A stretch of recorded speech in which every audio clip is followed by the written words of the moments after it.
cutting in anybody's time here. All right.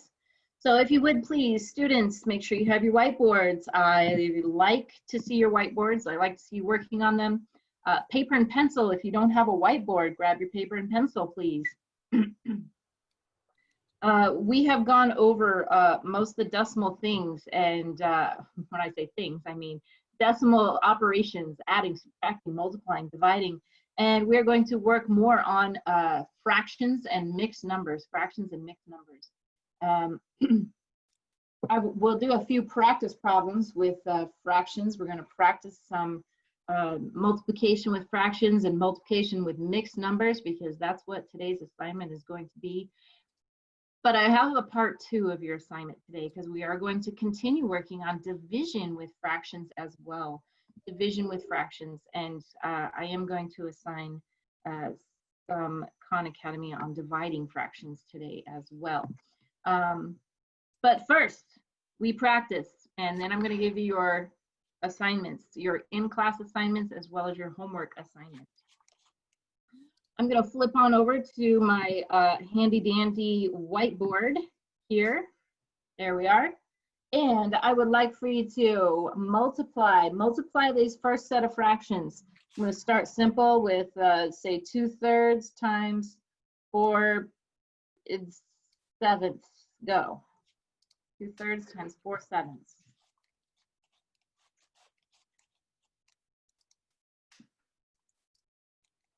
And that one shouldn't take too long.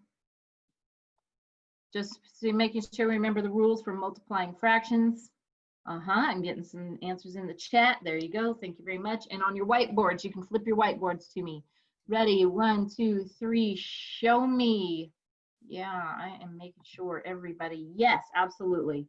For multiplying fractions, you take the top times the top. The numerator is 8, and the bottom numbers 3 times 7. The denominator is 21. 8 over 21. The only last question you would have to ask yourself is, can it reduce?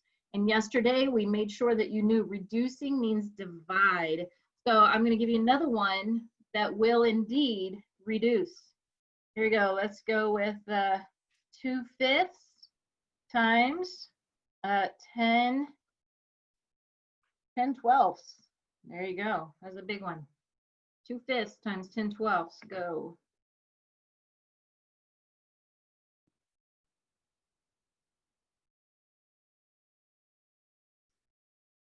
It's going to reduce a lot.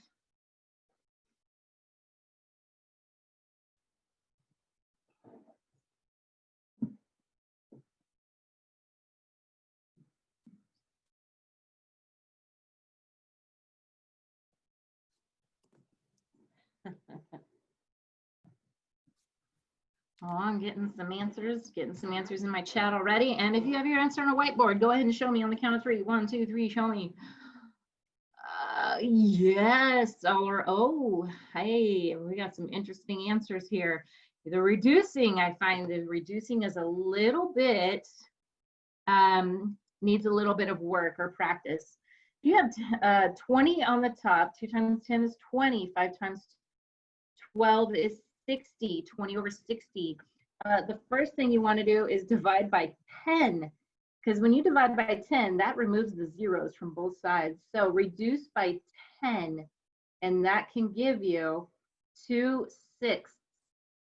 However, 2 and 6 both reduce by 2 because they are both even numbers. And this is just showing my work here. Every time I put this division, it means I'm showing my work to get to the final answer of 1/3. 1/3, final answer, 1/3. Yes, those of you who got 1/3, you are correct. Those of you who got something different than 1/3, I saw a lot of 2/6, and then I saw a couple other numbers, but that just means that your division needs more work, and that's where Moby Max will help you. So make sure that you are practicing on Moby Max. All right, more practice on multiplying now, multiplying with mixed numbers. I'm gonna give you a couple of mixed numbers because that involves a lot more work. Let's go with 1 2/3 times 2 3/4. Okay, multiplying with mixed numbers.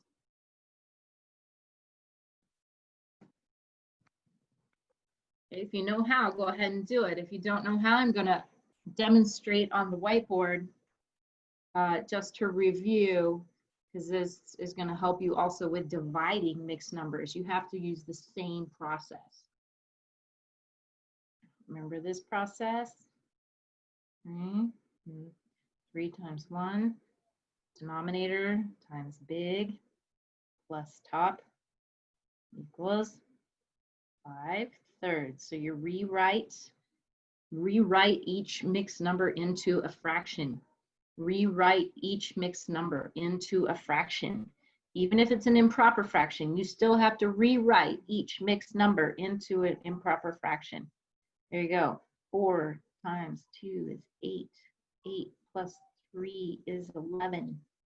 Gives you 11/4. Okay. Now I'm getting the right answers. Okay, you're like, oh yeah, I forgot. Yes, 5 times. Oops, 5 times 11 on the top and 3 times 4 on the bottom. And remember, you cannot leave a bigger number on top. That's called improper. You do not need an improper fraction for an answer. You would have to take 55, divide it by 12, which goes in 4 whole times, and your remainder is 7, and you take the 7, becomes your numerator, and 12 stays your denominator. So 4 7/12. 4 7/12. Yes, yes, yes. Those of you who got 4 7/12. Oh, Ashley, you got your numbers kind of mixed up, but you got the right numbers in the wrong order. Okay, let's try another. Multiplying with mixed numbers. Multiplying with mixed numbers. How about your mixed number? Let's go with 2 1/3 times 2 2/3.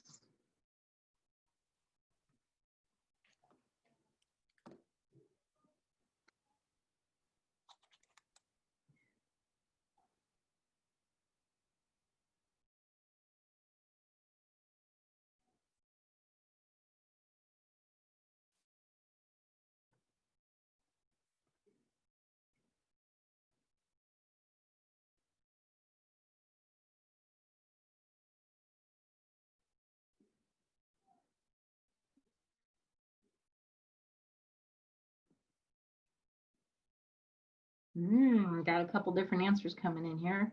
Ooh, yeah.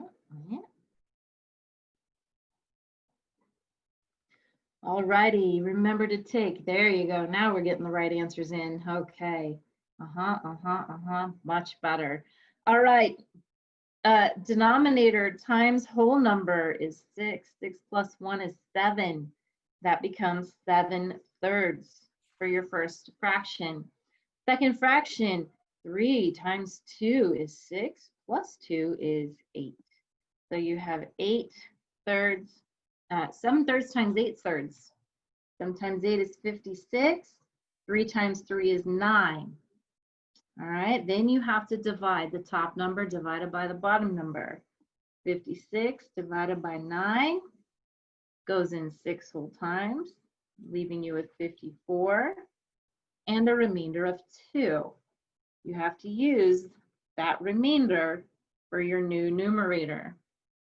2/9. So 6 2/9. 6 2/9 is the correct answer for those of you who put it in the chat and for those of you who held up your whiteboards.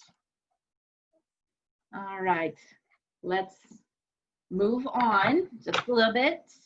So that's multiplication with your fractions. However, we are also working with dividing with fractions. Yesterday we did a division problem, dividing fractions such as 2/3 divided by, let's go with 2/3. Ooh, I'm going to give you a trick question. How about 2/3? No, 2/3 divided by 1/3. Yeah, we'll just do that. Let's see what you get with this one. So multiplying fractions is pretty basic. You just multiply straight across, then simplify. Dividing takes extra steps. Okay, dividing is an extra step. Let's see who remembers from yesterday what we got. Yes, yes, yes. Liliana, Mason, thank you for your replies. Kindlin, All right. Oh, good. Almost there, Eliana. Isabella, yes. Ooh, got some almost answers. Okay, 2/3 is your original number. It stays the same. You must keep the first fraction the same always. You have to change divide to multiply, and the second fraction, only the second fraction flips. So you need the reciprocal of the second fraction. 2 times 3 is 6. 3 times 1 is 3. I saw one person left the answer as 6/3. However, if you take 6/3, you divide 6 divided by 3, you're going to get 2. Okay, but I saw somebody else give me this answer. If you divide the top number by 3 and the bottom number by 3, that would give you 2/1. And to simplify 2/1, that's actually a whole number because 2 divided by 1 is just plain old 2. We want to know how many times is 1/3 going to fit into 2/3, and it fits in there 2 whole times. So the final answer is just plain old 2, because 2/1 is not yet simplified. If you have any fraction over 1, you must simplify it. It's just the top number. It's like saying 2 divided by 1. Okay. Now, I'm going to throw some whole numbers in here too because of that problem right there, 2/1. I'm going to see if you remember about whole numbers. If I have 3 and I want to divide 3 by 1/3, if I have a 3 whole things, and I want to divide them by 1/3, I want to know how many thirds can go into 3. Yeah. Oh, yeah. That was fast. You guys got that. Good. Oh, nope. Yes, Chloe, you're good. Shinashi is good. All right. Oh, I just threw a whole bunch of you guys off. I'm going to show you the picture way. I'm going to explain why this works. 3. I'm going to say I have 3 bagels. All right. There's my bagels. 3 whole bagels. All right. And I'm going to cut them into thirds. There's a third, there's a third, and there's a third. Bagels, because it's morning and I love bagels. All right. My question is, how many thirds did I just divide the bagels into? Well, there's 1/3, 2/3, 3/3, 4/3, 5/3, 6/3, 7/3, 8/3, 9/3. So I have 3 whole bagels, and I just divide them into thirds, leaving me with 9 thirds. And that means that I have 3. Anytime you have a whole number, you put a 1 under it. And then you rewrite your fraction. So the shortcut way, the regular formula way, you have 3/1 times, and then you have the reciprocal, flip the second number, times 3/1. And 3 times 3 is 9, and 1 times 1 is 1, and 9 divided by 1 is 9. So whole numbers, all you have to do for a whole number is simply put a 1 underneath it. So put a 1 underneath your whole numbers. All right. Let's do a few more with whole numbers and division, because that's going to lead us to our last point. So it was 9. Yes, there were 9 1/3 total. Go with 4 divided by 2/3. 4 divided by 2/3. The rule for a whole number. Rules for a whole number. Put a 1 under it. Then rewrite your problem and multiply.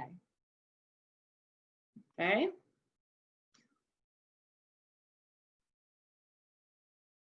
Yes, I'm getting some very good answers in the chat. Chloe, no. Isabella, no. Shanasi, Jesse, Mason, Angel, yeah. Yes. Rosie, no. Aubrey, not all the way. Angie, Soleil, yes. All right. You have to write these down. So show me your whiteboard. Show me what you've written on your whiteboards, because you have to rewrite the problem. If you don't rewrite the problem, these are very difficult to do in your head. That's why I want your whiteboards out. And, oh, Marie Ness, thank you. That is a cool whiteboard, I gotta say. Priscilla, thank you. That's over 1 though. I think you can reduce it even more if you have that number over 1. Okay, I only see 2 whiteboards on this page. I need to see everybody's whiteboard because I want to make sure you are actually writing these problems down and solving them on your whiteboards. Oh, there we go. That's better. Whiteboard. Oh yeah, this is a whole page of whiteboards. Thank you guys. Thank you, thank you, thank you. Now I'm going to show you, even though it's just 4 divided by 2/3, you still have to turn the 4 into a fraction. To turn a whole number into a fraction, you put it over 1. You still have to rewrite the problem. 4 over 1, change it to multiplication, and give me the reciprocal or flip the second number. 4 times 3 is 12, 1 times 2 is 2, and 12 divided by 2 is 6. 6 is the whole number answer. Do everything in your head. You've got to stop that. You got to break your own bad habit, okay? Make sure you show your work.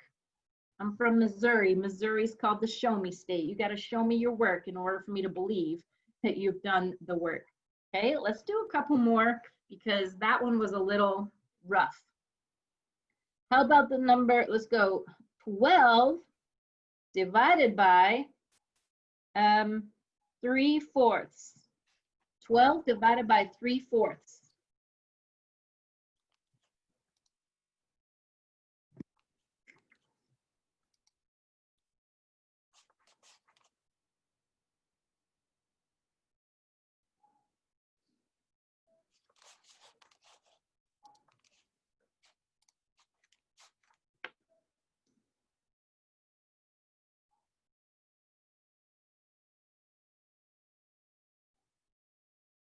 Yes, Isabella, Liliana, thank you, thank you. Shunashi, no. Angie, yes. Aubrey, reduce. Top number's too big. Rosie, yes. Marie Inez, try again. All right, those of you with your, no, Soleil, try again. Ah, yes, Brooklyn, Kira, Aubrey, good, good, good. Yes, Kendall and Eliana, very good, good, good.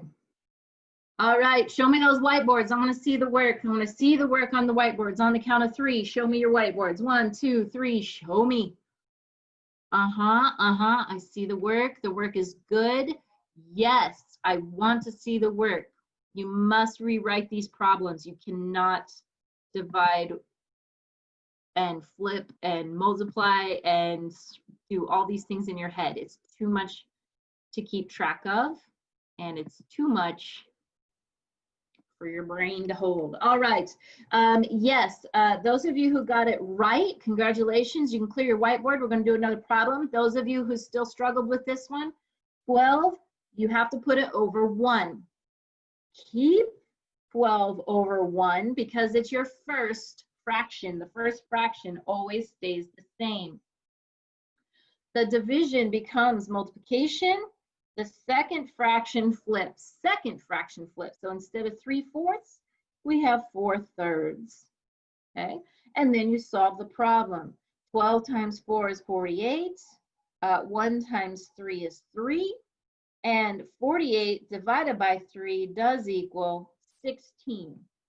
16 wholes. Yes. All right, very good.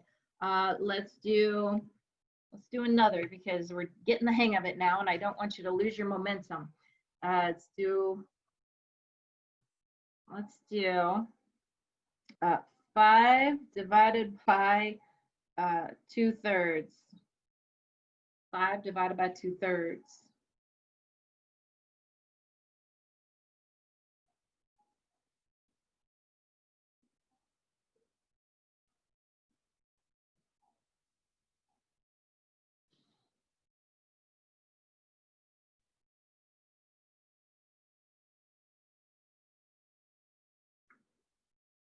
Zanaya, yes, of course. I'm going to go over it again. Brooklyn, Kindlin, yes. Aaron, thank you. Isabella, yes. Liliana, yes. Angie, yes. Yes, you guys are figuring it out. This is fantastic. Eliana, no, you need to reduce it. I mean, you're halfway there. Reduce it, then you'll be good. Priscilla, Kira, yes. Michael, you forgot something. Chloe, Maria, yes, yes. All right. Show me your whiteboards on the count of 3. 1, 2, 3. Show me. Show me, show me, show me that work. Yes, you have to rewrite those problems. Very good. Thank you for rewriting the problems. Fantastic. We are coming up with lots of right answers. Way better. Much better than when we started off this morning. All right. Yes. And Zanaya, because you asked, I'm going to show you 5. Any whole number, put it over 1. Whether it's the first fraction or the second fraction, make it into a fraction. Now, I've been giving you the whole number as your first number. So 5 over 1 stays 5 over 1 because it's your first fraction. First fraction stays the same. Division becomes multiply, and 2/3, the second fraction flips. So 2/3 becomes 3 over 2. Now this time we have 15 on top, and you have 2 on bottom. Now 15 divided by 2 is going to give you 7 wholes and 1 left over. Okay, the 1 left over becomes your numerator, and your 2 stays the denominator. 7.5 is the final answer. You guys are getting the hang of this. All right. That's great, great, great. Very good news. I'm feeling pretty good about things. Let me give you, I'm going to give you something a little different this time though. If you have a whole number for your second number, let's say we have 1/3 and we want to divide it by 5. 1/3 divided by 5. Let's see.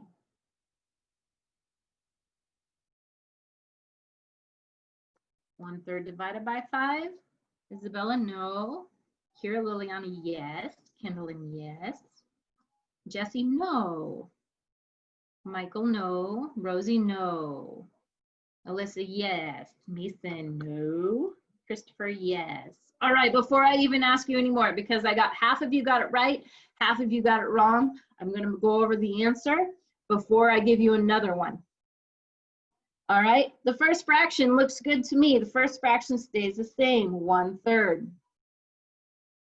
Divide becomes multiply. 5 is a regular whole number, so you have to put it over 1. However, since it's the second fraction, you now have 1 over 5, 1/5. Now you're going to have 1 times 1 is 1, and 3 times 5 is 15. 1/15 is the final answer. Okay, 1/15 is the final answer. Oh, yes. The rule is the same. The rule is when you divide a fraction, first fraction stays the same, divide becomes multiply, second fraction flips. Okay, first fraction stays the same, Divide becomes multiply. Second fraction flips. Let's do another one just to make sure you're getting the hang of this one. How about 4/5 divided by, whoops, divided by 3. 4/5 divided by 3.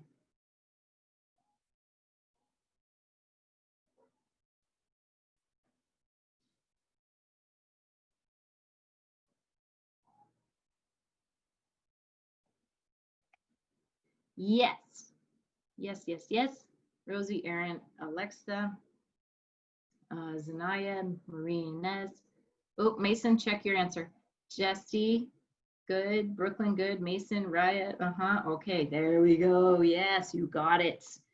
Yes. Oh, fantastic. This is wonderful. Yes, you guys have picked it up and figured out. Oh, I saw one wrong answer just fly by me, but I didn't catch who it was. Okay, the first fraction always stays the same, whether it's a fraction or a whole number. Divide becomes multiply, and the second fraction flips. But wait, it's not a fraction until you put it over 1. So 3/1 flips and becomes 1/3. 4 times 1 is 4. 5 times 3 is 15. 4/15 is the final answer. Tiffany, check your work one more time. 4/15. 4 should be on top, 15 should be on the bottom. All right. That was a lot of information. That was a lot of division and a lot of fraction business. Now, I'm going to write down here on my whiteboard what your assignment is, okay? You have a 2-part assignment for class because it's not going to take you very long, okay? Part 1, there's an Edulastic quiz on multiplying fractions and mixed numbers. Got it? Fractions and mixed numbers. All right, Edulastic quiz first.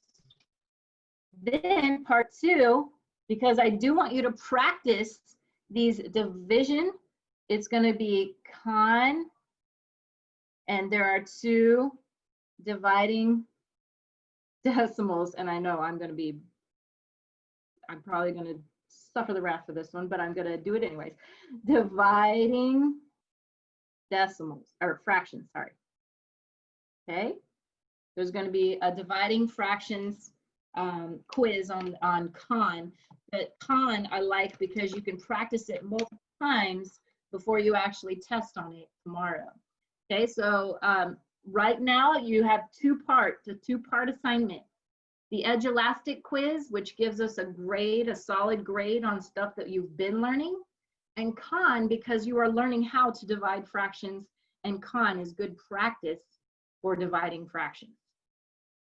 It still should only take you about 10 minutes or so. There aren't very many questions on these quizzes, and they should be fairly quick. So I'm gonna say, I think I might have still gone over a little bit. I'm gonna say finish these 2 assignments.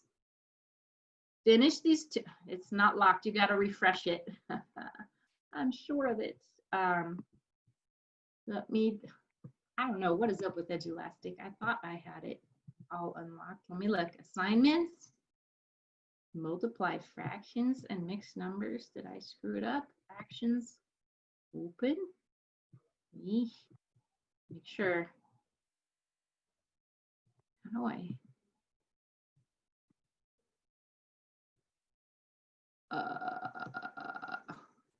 Help.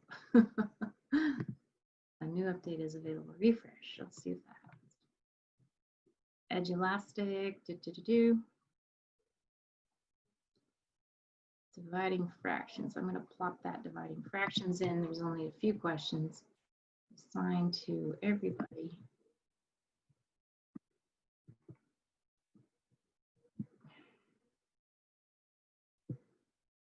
Go. What's wrong? Maybe I can get help from another teacher. Actually, it does say not open this time. What? I don't understand. Actions?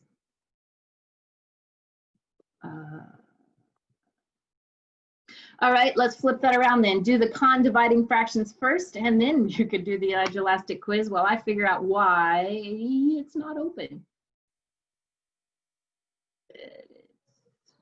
Release, preview, sign.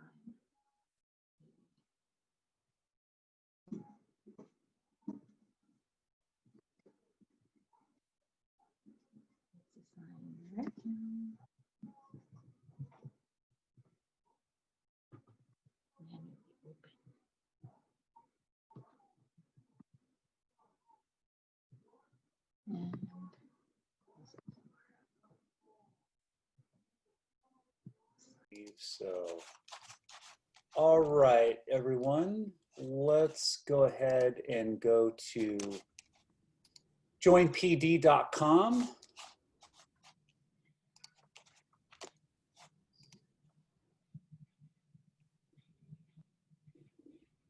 In an uncertain world, we can be certain of joinpd.com. I hope. Now watch it blow up on me. Oh, touche. I know. Okay, today's code is,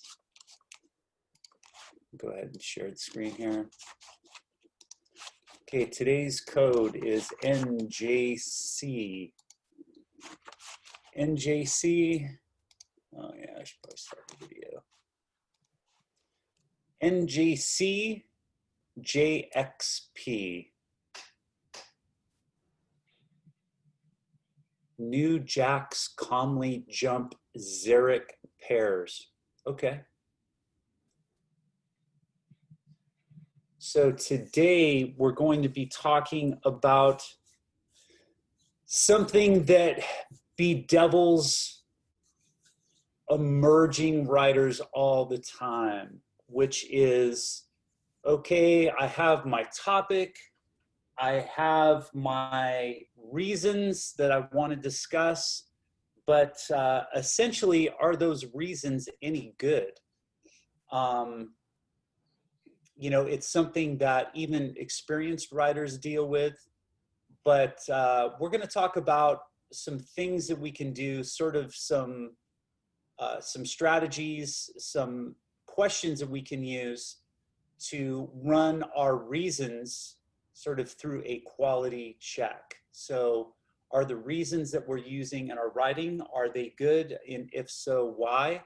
Or sometimes more importantly, why not? So that's what we're going to be discussing today. Quality reasons.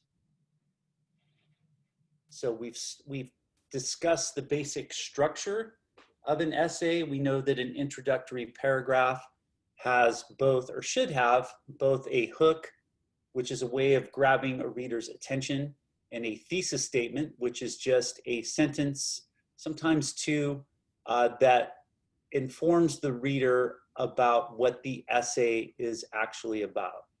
So, and then we have, of course, our three body paragraphs that address three reasons. And then we have our concluding paragraph, and then we sort of talked about the different strategies that we can use for a concluding paragraph as well. Summary of main points, issuing a challenge. We went over 5 of those. But today we're going to be looking sort of at those middle 3 paragraphs. And that's kind of where things get muddy for a lot of writers. So we're going to hopefully solve more problems than we create today. So we're just about at 80 students. Once we get there, we'll go ahead and get started.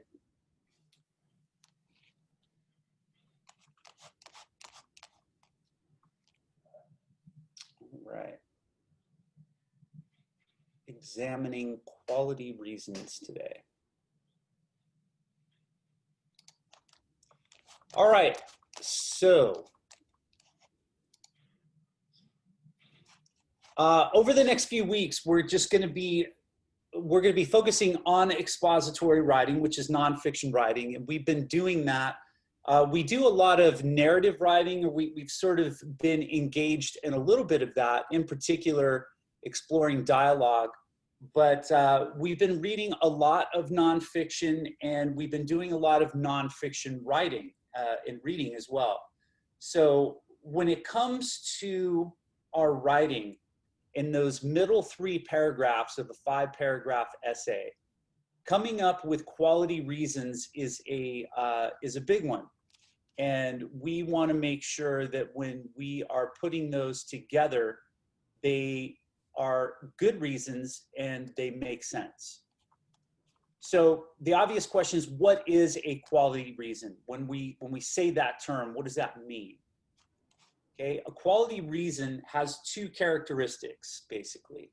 It has to be global in nature, and it has to be distinctly different. So global in nature and distinctly different are the 2 characteristics that we're looking for in a quality reason. And so we're going to take a look at both of those right now. So if we're taking a look at these examples, so one is global in nature and one is not. Okay, so this over here is a little too specific. So Michael Jordan is my hero because, sorry, I used Michael Jordan here. I kind of dated myself, but you fill in your basketball hero of choice. Michael Jordan is my hero because he can slam dunk a basketball. So slam dunking a basketball is good, but it's the idea of slamming or dunking a basketball would be one of the details or examples under the big idea of him being an outstanding athlete. So the whole point of this particular reason, or what would essentially be the topic sentence for that paragraph, would be a little too specific. So, but if we look over here to the right, Michael Jordan is my hero because he's an outstanding athlete. Okay, cool. Now that gives us a place to go. So if we wanted to talk about how we admire him because he can slam dunk a basketball, we could put this reason over here underneath him being a hero because he's an outstanding athlete. And then we could talk about other things that he does, grabbing rebounds, dishing out assists, working out to stay fit. So we want to make sure that we give ourselves somewhere to go. So when I say that a quality reason has to be global in nature, we've sort of talked about it in like the topic sentence of each one of those 3 body paragraphs. We just want to give ourselves somewhere to go. So Michael Jordan is my hero because he's an outstanding athlete. Well, what does that mean? Well, he can dunk, he can grab rebounds, he can dish out assists, he stays in shape. Okay, those are all reasons that would fall under that outstanding athlete category. So when we talk about something being global in nature, that's what we're talking about. You just want to give yourself somewhere to go. So quality reasons. So quality reasons have two characteristics. Number 1, they have to be global in nature. 2, they have to be distinctly different. So distinctly different we'll get to in just a moment, but I want to go over these examples for quality reasons that are global in nature.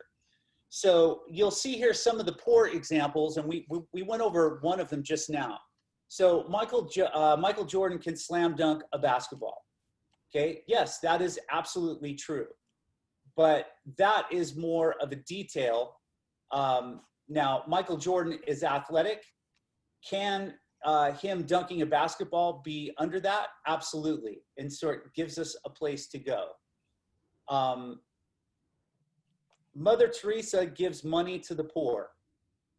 Well, that's great, that's fantastic, but it doesn't really give us a place to go unless we know a lot of details about how she gave money to the poor, who she gave it to. But if we started with Mother Teresa is generous, then that gives us something that's more global in nature. And then we can sort of fill all of that and color and shade all of that with details like she gives money to the poor, etc. Again, the movie is entertaining. It's a good example because it's global in nature. Now, we don't want to stay there. We don't want to just say, we just don't want to say the movie is entertaining and then leave it. We want to make sure that we're providing examples. So like this right here, the characters in the movie crack a lot of jokes. That gives us, you know, that is a detail that we could place under the movie is entertaining category. So when it's global in nature, like I said, when we were talking about topic sentences being sort of global or giving us a place to go, this is what we're talking about. Now, they also have to be distinctly different. So I'm shifting gears here, and this is a really key point. So I want you to make sure that you're tuned into this. A lot of times, and I see this in student writing all the time, and I'm sure the other homeroom teachers are as well. Like in, I don't know, what, 22 years, I've spent a lot of time in rooms with teachers grading student writing. And I think that your homeroom teachers would all agree that this is something that they see a lot of. Students who will muddy the waters by like providing examples or like reasons that are just too similar. So here's what I mean. Here's a poor example of not keeping your reasons distinctly different. So my mother is helpful and supportive. So I want you to think about helpful and supportive. What's the problem? What's the problem with that particular example? I want you to go ahead and type some examples into the, or some reasons for that in the chat. So what is the problem with my mother is helpful and supportive? It's listed as a poor example, but why? My mother is helpful and supportive.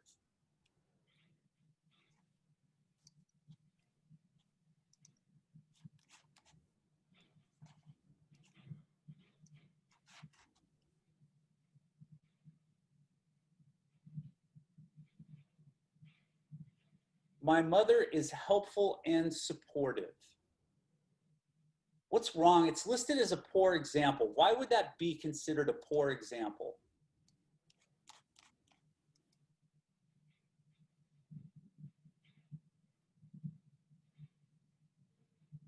Yes, helpful and supportive mean the same thing. Yep, you got it. They're basically the same, they're basically synonyms. So my mother is helpful and supportive. You've got a problem because both of those words essentially mean the same thing. And down here, Mother Teresa is generous and donates what she has to the poor. Well, if you're donating something to the poor, it's sort of implied that it's generous. But if you look over here at the good examples, so coming back to this mother example, my mother is talented and supportive. So there's a big shift between helpful and talented here. Talented gives us something that's distinctly different. So maybe your mom is just a great mathematician. Maybe, you know, not only is she a whiz at math, maybe she makes some great lemon bars too. Or maybe your dad is the same way. It doesn't matter. But the talented, maybe they can dance, maybe they can sing. Talented is a lot different, a lot more distinct than helpful. Okay, helpful and supportive. Talented and supportive and helpful and supportive are two completely different ball games. So, and then over here, Mother Teresa is generous and self-sacrificing, okay, which means that she gives a lot of herself. So that's much different than donating what she has to the poor, at any rate. So two characteristics of quality reasons. You want to make sure it's global in nature. You want to give yourself some place to go. So Michael Jordan is athletic. Mother Teresa is generous. The movie is entertaining. Now, these could all also serve as topic sentences for each of those middle 3 paragraphs. The poor examples are poor, at least in terms of, you know, you don't want to lead with them, but they make great details within those paragraphs. So that's what we mean by global in nature. When we talk about being distinctly different, we want to make sure that we avoid this. Like I said, I don't know how many thousands of essays that I've graded over the past 20 years, but I see this one a lot. So make sure that one's on. My mother is helpful and supportive. Well, those words basically mean the same thing. So if you want to address 2 traits, make sure that those traits are distinctly different from one another.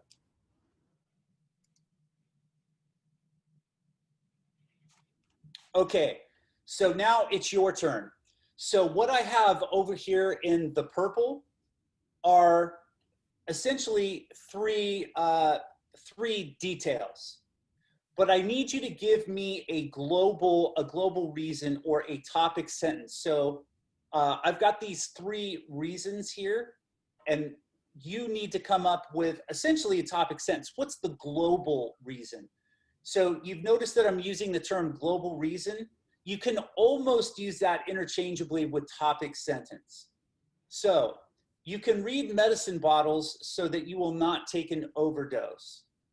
You can read signs along the highway that warn of dangers such as a bridge being out ahead.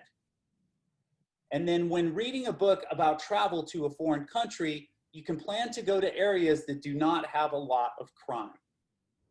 So what I want you to do is I want you to give me a global reason, and then I want you to type that in the chat. So I'll give you about 3 minutes.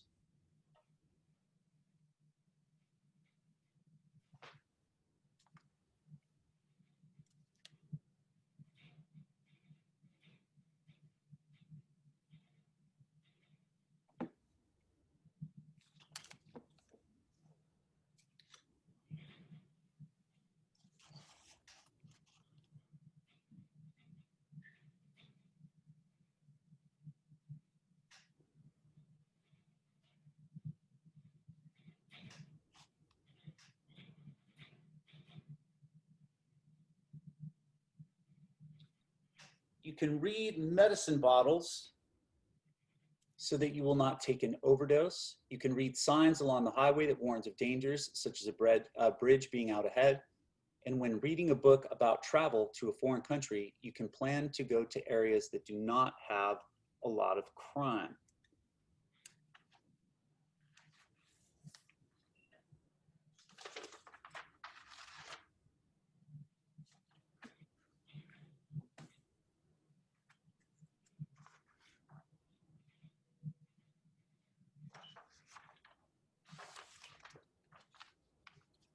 Now remember, you're coming up with a global reason, so you don't need to burn a whole lot of brain power about how you're saying it. You just need to see what do these 3 details have in common. So you're essentially just trying to write a topic sentence, a big picture idea of what these 3 things have in common. So it's a little bit of a puzzle.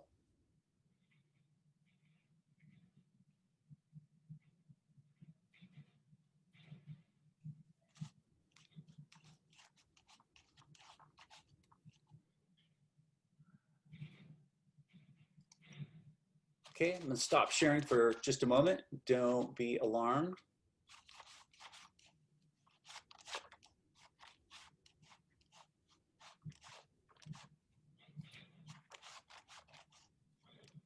Okay, let's see. Okay. Let's see. I'm looking more. Some people are chiming in, and there's some good stuff here. You wanna make sure that it's a complete sentence. So I have people putting words, which is okay. Like reading is you're on target, but I need like a complete thought. Alexis, when you read things, life is better and easier. Yep. Liliana, reading can be useful. Both of those are right on target as far as a global picture, global reason. Reading, oh, I like that. Thank you for revising that. So this student went from reading to reading is a key thing to life. Sure. Reading is very useful. Yeah, absolutely, Tristan, that nails it. So even if we put learning how to read is important. So I had some people who put, who talked about, well, let's see here. Reading is something that everybody does. Yep, that would work too. I had a few people who kind of got stuck on like one of the details, but even if you went with just learning how to read is important, all of that would work, because these are all things that are important. Like I said, if you know how to read and you're reading the label on a medicine bottle, you're going to avoid some big problems. And then also reading, which is something we really take for granted. If you don't know how to read highway signs, you're going to be in trouble as well. And then when you're reading a book about going to a foreign country, you want to make sure that you can avoid certain places and keep yourself safe. So the global reason, learning how to read is important. That's the big takeaway from this particular one. So let's do another one. All right. So, okay, we got a few minutes. So what's the global reason for this here? So again, global reason, topic sentence, essentially interchangeable. So everywhere you look, the trees have leaves with blazing colors. Red apples, bright orange pumpkins, and purple pansies grow across the landscape. Even the harvest moon changes from white to a big orange ball in the sky. Well, we live in the high desert. None of these things really happen. But yeah, I think you kind of get the idea of where this is going. So what is the global reason for this group of details here? So again, we're sort of looking for a topic sentence. We've got all the details here. What would be the topic sentence for this particular paragraph?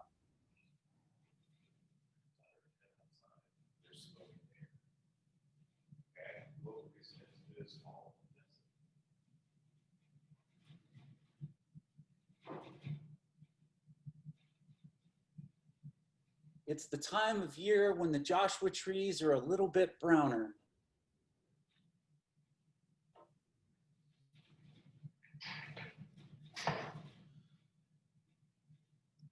As I'm driving down D Street, I see teachers in pumpkin sweaters.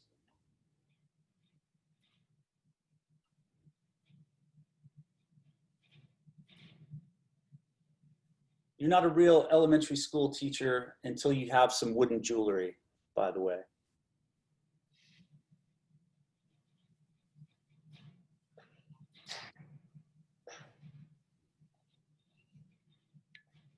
Okay, let's take another minute here. Let me go to the chat and see what we got.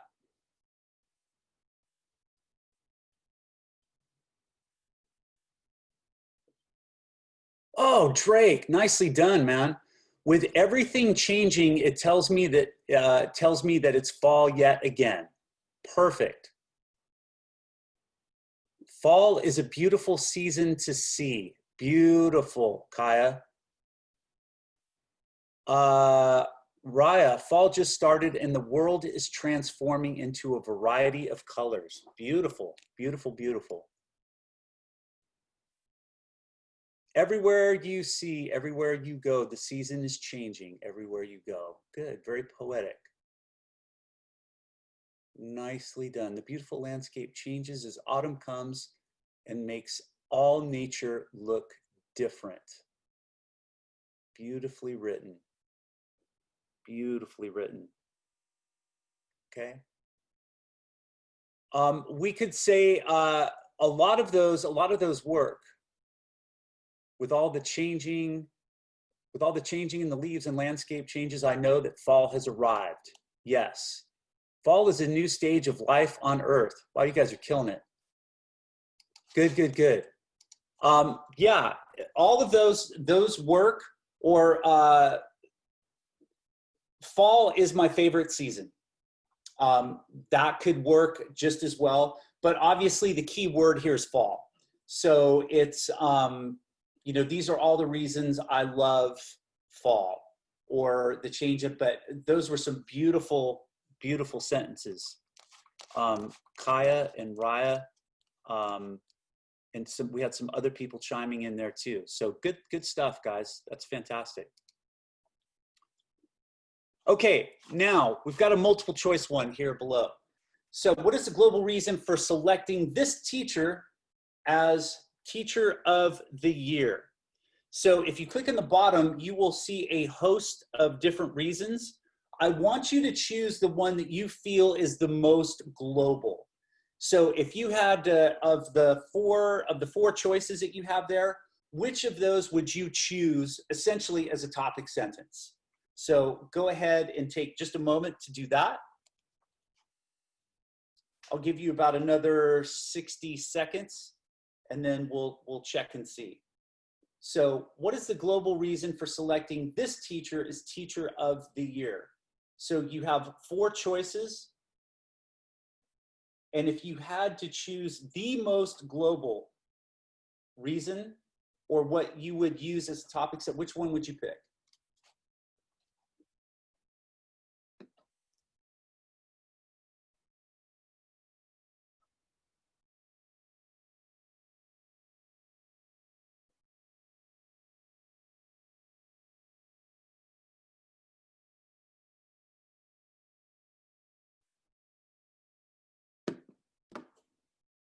Okay. Okay, still waiting on some responses. I'd like to get to about 75 before we start looking at answers here, just so I make sure that I've got more people involved and plugged in here.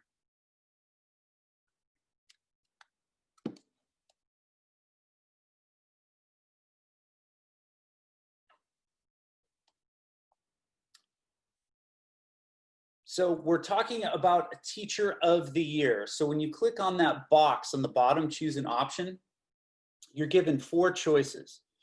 So she doesn't call our parents the first time we forget to do our homework. When we make a bad grade on a test, she always gives us a chance to retake it. She believes in giving the students a second chance. When students get in trouble in her classroom, she doesn't always send them straight to the principal's office. So if we had to choose one of those, yeah, those of you who chose C, that would be my call too. So because it's the more global of the four choices. So she believes in giving students a second chance. So that would be my global reason. She doesn't call our parents the first time we forget to do our homework. When we make a bad grade on a test, she always gives us a chance to retake it. When students get in trouble in her classroom, she doesn't always send them straight to the principal's office. All three, A, B, and D, could all be put beneath C. So she believes in giving students a second chance. So all three of those choices relate to a second chance in some way.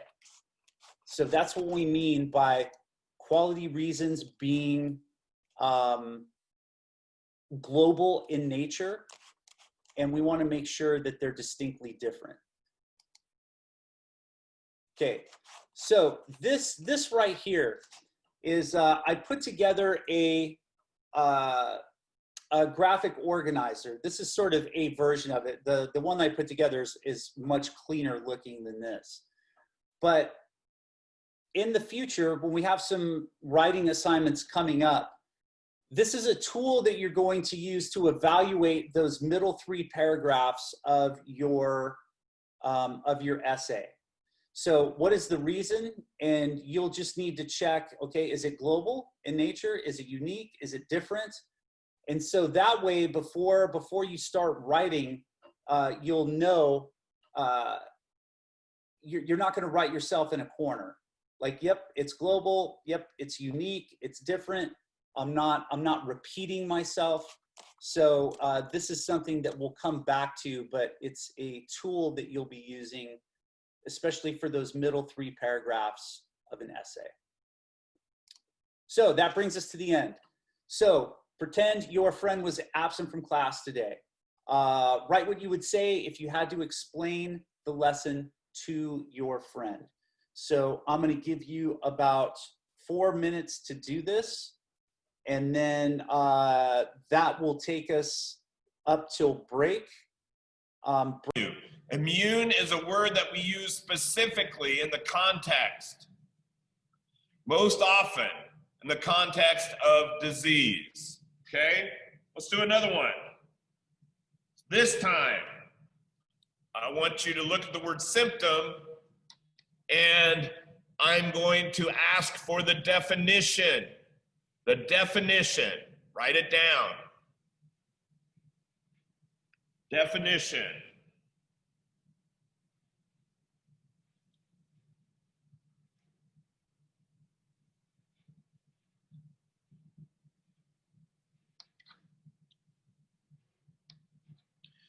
When you get it, hold it up so I can see it.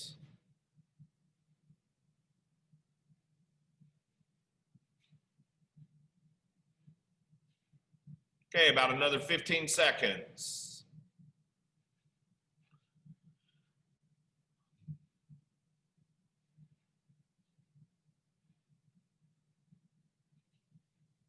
Okay, Bella.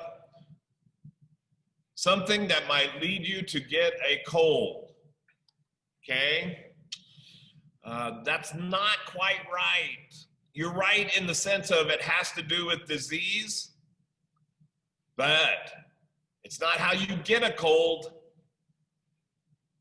Here's a clue. Well, here's an answer. A sign of something. So if you have a cold, a symptom is a runny nose. A symptom is maybe a headache. A symptom is you are constantly sneezing. Okay? So that's what symptoms are. It is a sign of something. Let's go to another one. This time, I want you to use it again in a sentence. Culprit. Culprit.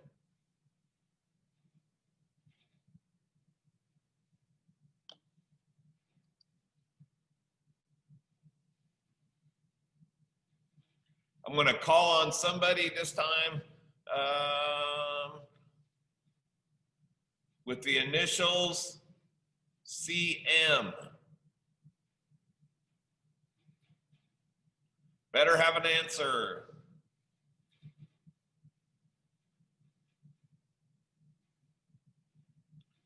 Use the word culprit in a sentence. I will give you a clue. The culprit is a cause of a problem. Culprit. Okay, get your boards in front of me. Mark, I need to see your board. Let's go. Somebody else, give me a board. Show me what your answer is, please.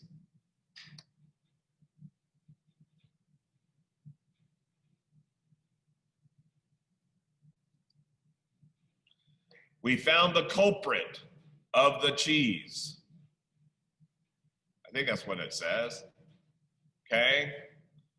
I don't know what the last word, the culprit of the cheese, is that a problem?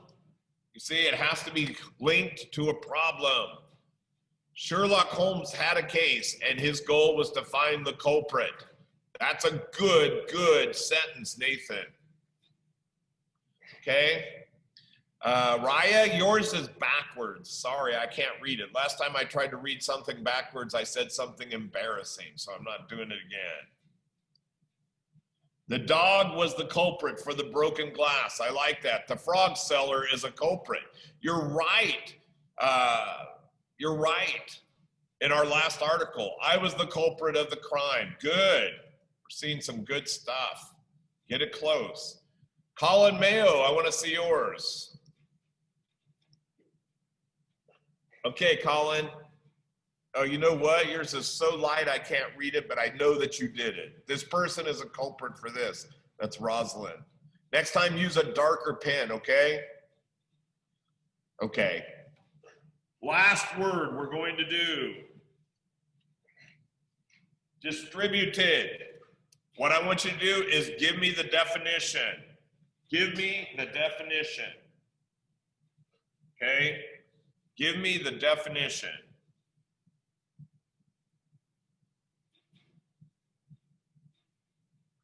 And this time I'm going to call on somebody who has the definition or has the initials.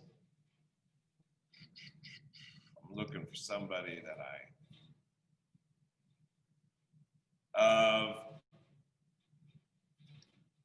let me see. MS.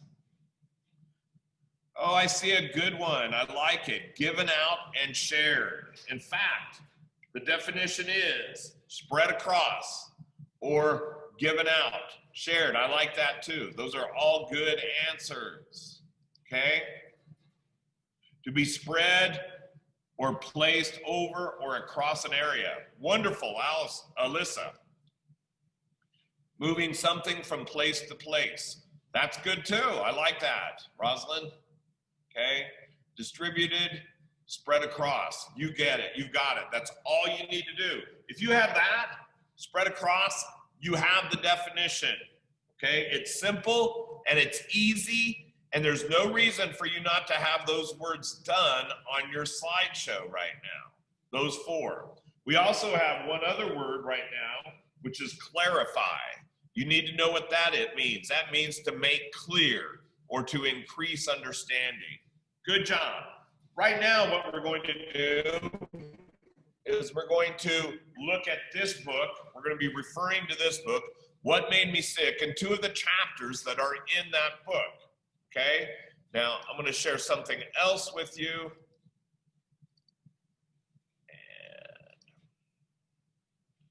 Okay. We've read two articles from that book, What Made Me Sick. And now's the day, today we're going to do some writing about it. But it's not a lot of writing, it's just a little bit of writing. And I want to jump on something that Mr. Hartman said. Today he was giving you detail and a detail and a detail. Usually he gave you 3 details, and then he asked you for the global reason or the global topic that would go over those 3 details. Today, I'm going to give you the global, and you're going to give me details. Sometimes when we write, especially about information, but it can be about anything. Sometimes when we write, we are asked a question, and we have to take a stand or give an answer. For instance, here's one of them today. Are bacteria good or bad for you? Are bacteria good or bad for you? Well, if you have been reading the 2 articles that we've had so far in the book, What Made Me Sick, the one called Frog Tank Fever described bacteria which was bad for us. But the article, Can We Be Too Clean, gave us reasons that bacteria actually help us. So what's the answer? Well, there's more than one answer, and sometimes that's the case. In fact, the more, let me say it this way, the more we advance in our studies, the more often we're going to find that the topic or prompt that is given to us can have more than one answer. There might be one answer that's more popular than the other, But one answer is, one distinct answer as being the only answer is actually kind of rare sometimes. So are bacteria good or bad for you? So we're going to use the articles in literacy footprints, those two, frog tank fever, can we be too clean? And we're going to first compare and contrast them, okay? Now, oftentimes when we have a prompt, we will need to do this, where we have two sources, and those two sources, they don't contradict each other, but they speak to two different sides of the same question. The question is bacteria good or bad for us? If we're looking at fog tank fever, we're only going to get one answer. And what answer is that? It's negative. Okay? It's that bacteria is bad for us. Why? Because it causes disease, especially salmonella. Okay? That's what we read about, right? But if we read the article, Can We Be Too Clean? We're going to hear of some positives of bacteria. For instance, they make our immune system strong. By exposure to bacteria, we build up our resistance to germs and disease. Okay? So, there's some things that these two articles hold in common. For instance, both of them mention that bacteria is found everywhere. Both of them mention that bacteria cannot be seen. It's so small you cannot see it, okay? But both of them take different views on the question, is bacteria good or bad for us? Sometimes when we write and when we read, we are asked to write and give an answer about a position. These two articles have done this. Bacteria, they're good for you because they help the immune system.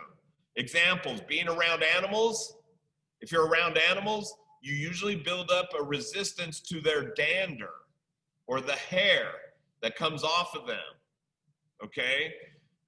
By cleaning pacifiers with our own saliva, we build up an infant's resistance to certain diseases, okay?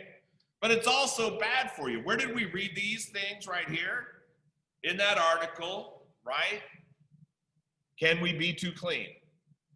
But in the article, Frog Tank Fever, we found that bacteria causes sickness through pests, through salmonella, through pets, okay? What's this word pests? That would be like mice or rats or cockroaches, that kind of stuff. We can get them from that, okay? Bacteria, okay? Also from mosquitoes, okay? Well, the whole thing is that Mr. Hartman, he was giving you details and asking for the general global topic. And often we're asked to cite evidence, okay, to take a position and to cite evidence from a topic such as ours that we're given today. We need to look for proof or evidence of whether bacteria is beneficial or harmful to humans. And then we must write about what we discover. One method that we do this is called RICE. And each one of those letters, it's an acronym, each one of those letters stands for a step in how we are to respond.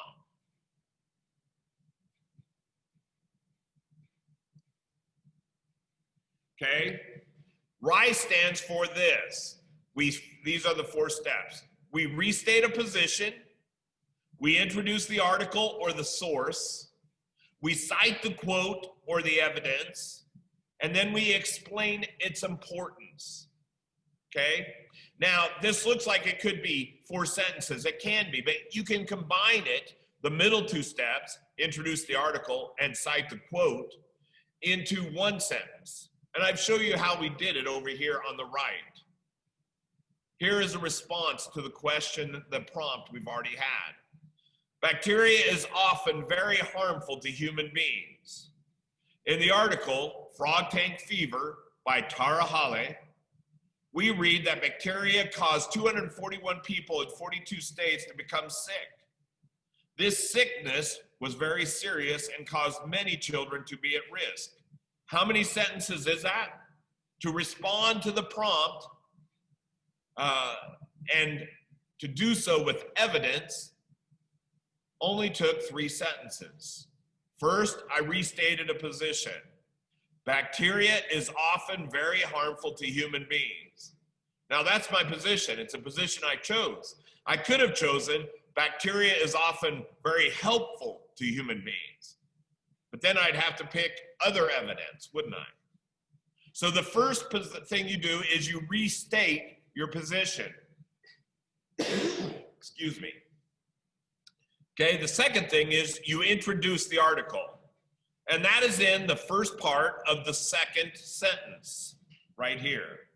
In the article, introduce the article. In the article, frog tank fever, you have to say the title. If you can, you need to give the author by Tara Hale. If you can't, you might want to give the source or the book, What Made Me Sick. Okay, so that's introducing the article. Then I have to take a quote or I must mention evidence, okay? Well, cite the quote. We read that bacteria caused 241 people in 42 states to become sick. Mr. Hartman has gone over this and over this and over this, and I think we can be thankful for that. Whenever you quote, you have to use quotation marks. And whatever is between the quotation marks has to be exactly what is in the article. Quotation, quotation marks, okay? Taken from this. So here I have introduced the article, and now I have cited the quote. Caused 241 people in 42 states to become sick. I have only one more thing to do. Explain the quote's importance, okay? This sickness was very serious and caused many children to be at risk, okay? Just this part right here tells why this is true. This I'm making explicit what is only inferred here, okay? So you're going to do this. You're going to take the Rice response, but you're going to take the other side. Bacteria is often beneficial or good, right, to human beings. Well, that's restated in position. Look, I've already done this for you. And I've already introduced the article. In the article, Can We Be Too Clean by Faith Briney, we read. And then I have ... That means you have to complete the sentence. How am I going to complete the sentence? By finding a quote, putting it in, and putting a period afterwards. Make sure that you put quotation marks around your quote. Then for the last sentence, the third sentence, you have to tell why that quote tells how bacteria is beneficial. You have to explain the quote's importance. This has been given to you, sent to you on your assignment page. On the assignment page, I might be able to show it to you. Let me see.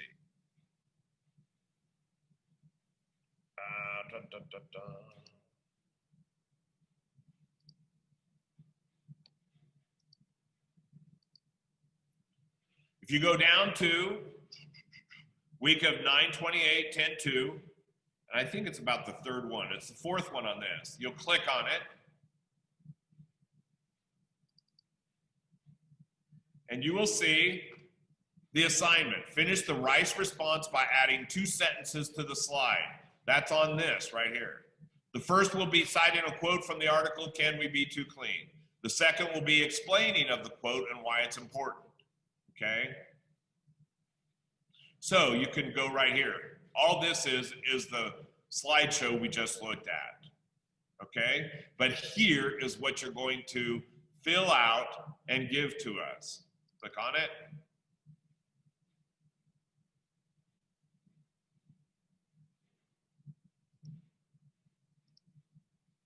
Okay, your Rice response. If you have permission to edit this. So we read, I would go right here, and start typing in my response. You need to finish the sentence. You need to add a sentence. You need to cite the quote. You need to explain its importance. Okay? And that's it. So you will have 1.5 sentences to write. That's all. But it has to be in the RICE response. Okay? I'm going to stop sharing. Are there any questions over this?